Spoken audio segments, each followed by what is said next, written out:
Alright, hello again good people, it's me, Waifu Belector, the only fair human on earth, and it's finally time to talk about Marathon. The next big game from Bungie has finally been fully revealed, gameplay and all, with a release date in September 23rd to be exact, and an upcoming alpha test later this month. And we've been kinda waiting to really see this game for a while now, so now that we have, I want to kinda revisit the broader picture of it all, as well as the more obvious new bits. Particularly this game's relationship with Sony and PlayStation. You know, the dynamics and possibilities of what that relationship could lead to or could imply, that sort of thing. And then maybe I'll try to get a little bit into the game itself and this new gameplay. So let's not waste too much time and get right into it. So you'll likely remember that years ago, back in 2022, Sony acquired Bungie for some amount of billions or some shit, right? However, Bungie was made an independent subsidiary,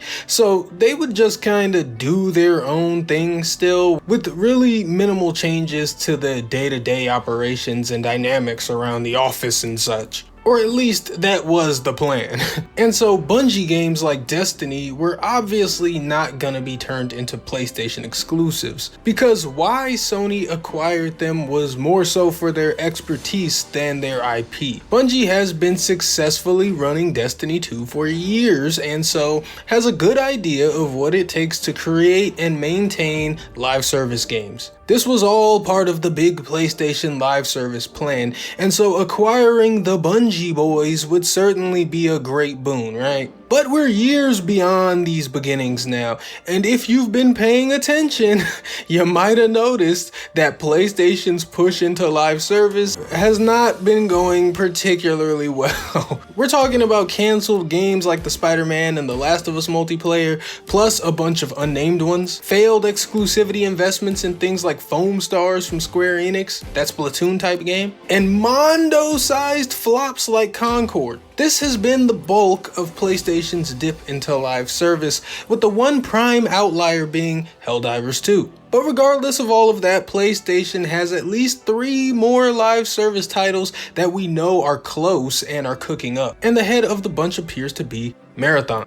So let's talk about this, because I'm fascinated to see the reception to Marathon. And that's because there are opposing campaigns, opposing agendas, and mobs at work simultaneously on Marathon. Like, you aren't supposed to fucking like live service games. This has been a media push a long time now and still is. The narrative that we're all tired of all live service games, that's still very much being pushed in a powerful way. And that goes double for PlayStation, maybe triple, because they're the fucking big single player guys. That's what they do, single player blockbusters that you can't get anywhere else. So when they try to do live service, that's viewed as wasted effort that could have been for a single player blockbuster, even though in truth, they're doing both at the same time. You are huffing fucking hoopla if you think PlayStation is abandoning their foothold on single player blockbusters. But because it's viewed like it is an abandonment, there is an even stronger rejection of multiplayer and live service from Sony PlayStation. I talked about this in the midst of the Concord debacle. PlayStation fans have communicated clearly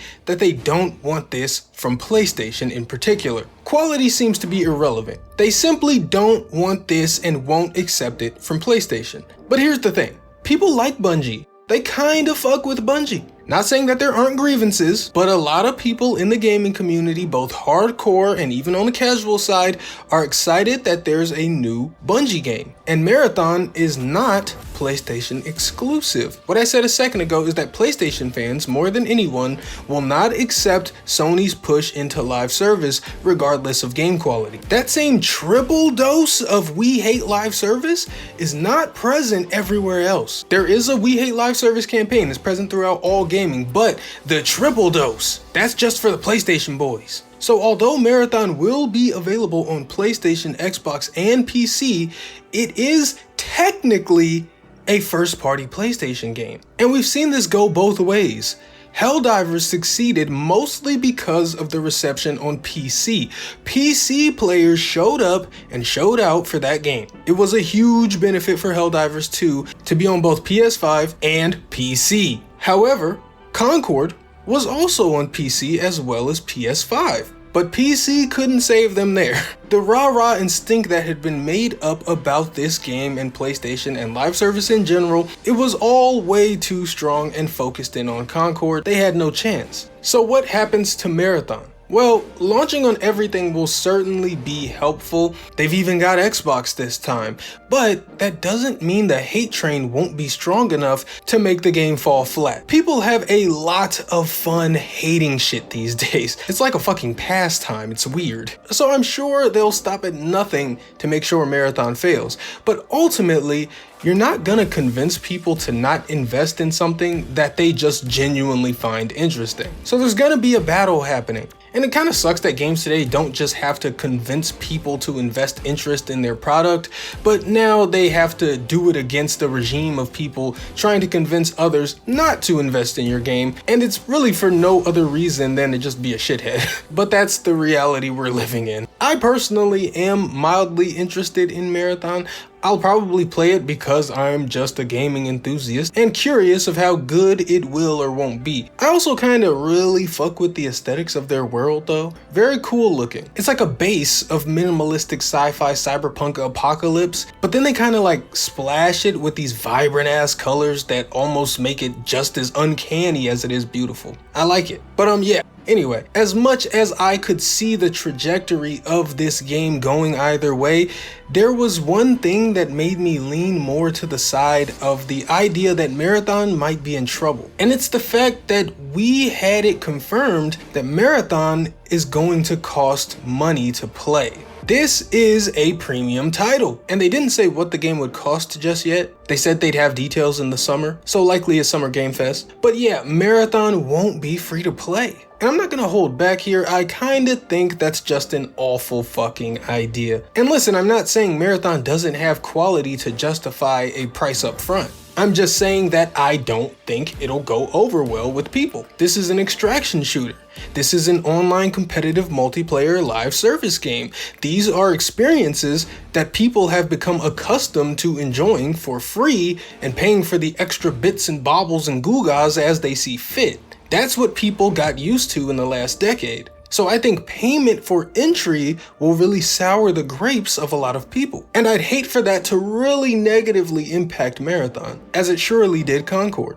Of course, it won't be as bad as Concord, Bungie has pedigree, but I mean that they both may suffer from that aspect, you know? I think if Marathon was $20, then everything would be fine. But who are we kidding? It's in all likelihood gonna cost $40. And man, that's kinda fucking steep for an experience similar to ones you've gotten for free. I do think $30 is an actual possibility, but I still don't think that that'll sit well with people. We're gonna find out soon enough. I think everyone would be fine with $20, but that's exactly why it isn't happening.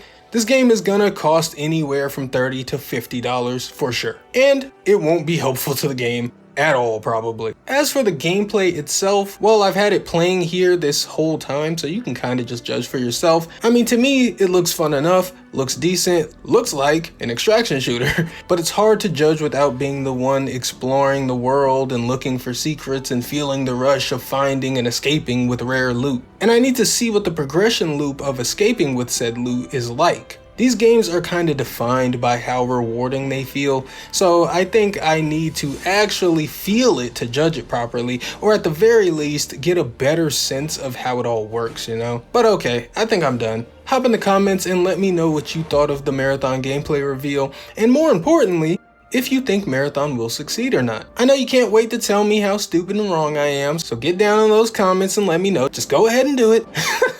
And I'd tell you to like and subscribe, but I know you don't give a fuck and you're just gonna do whatever you want. So thanks for watching, and until next time, I am Waifu Belector. I am just a normal guy. I like hentai, and I'll see you on Marathon. Or maybe not. Goodbye.